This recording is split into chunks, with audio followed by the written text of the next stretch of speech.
Hello again. So now we're going to make a color lookup table, and we're going to adjust the transparency. And this is how we colorize images in Osirix and build 3D reconstructions. All right, let's get started. So to begin, we select our data set. We pick the one, generally it's the one with the most images, and we can scroll through it here. It has good contrast, we can see all that. And when we double click on that, it will bring up this window, which is similar. These are all the slices as they come off the CT scanner. What we're going to do is, this is the simplest version. Okay, we are going to click on the cogwheel right here, and we're going to select 3D volume rendering. Now, it won't always come up like this. Most of the time it will come up with something that looks, let me see here. When you open it, it will probably come up like this. There we go. So this is an 8-bit rendering, and we're going to make something slightly different. And so first of all, let's get rid of these things. I'm going to show you how to adjust this image. That make the adjustment that I just did. Okay, but first I want to get rid of this so we can see it as we're doing it. Okay. To do this, to adjust the colors properly, I would suggest making a 16-bit CLUT editor, or opening the 16-bit CLUT editor. CLUT stands for Color Lookup Table. Okay, this gray down here is your data. So this is contrast, muscle, soft tissue, muscle. This is bedding, air, skin, very, very light, thin substances. Okay, and this is applied, this curve is applied to those ranges. And so if, like I said, bone and contrast media, which are the most intensely white parts of the scan, if we look here, the most intensely white parts of the scan are the dye and the bone.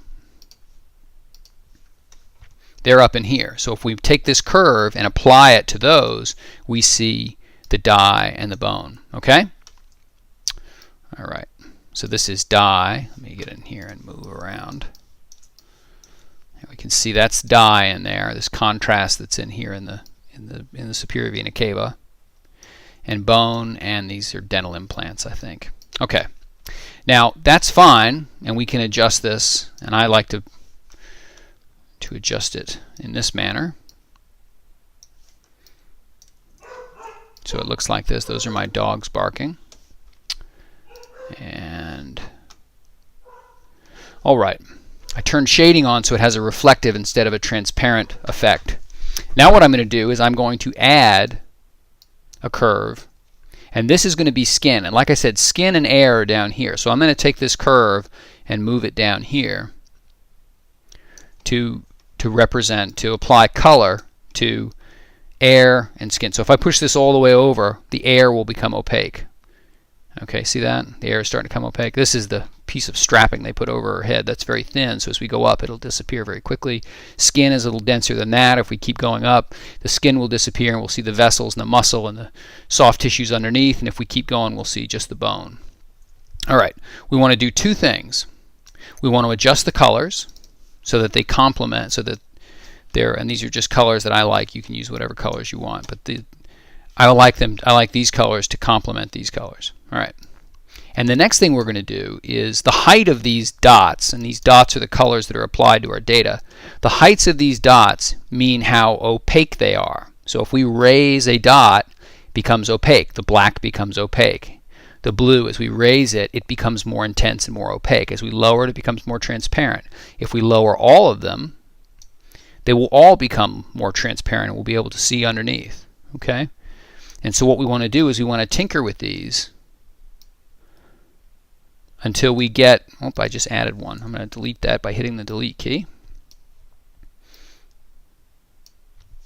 And we want to adjust these and so that we can see skin and we can see the bone underneath. And that's essentially, in a nutshell, exactly how I use Osirix to do the vast majority of everything I do. All right? And that is making and saving color lookup tables. Oh, I'm sorry. That's making color lookup color lookup tables in Osirix. And again, these are 16-bit color lookup tables. Now, you can save these by hitting this little button right here and saying blue skin, give it a name, yellow bone. Now, if you go back to, if you set this back to something else like this, you can go through here and choose blue skin, yellow bone from your 16-bit color lookup table, and that will stay with Osirix from then on. Okay? And it'll give you a handy-dandy little starting point.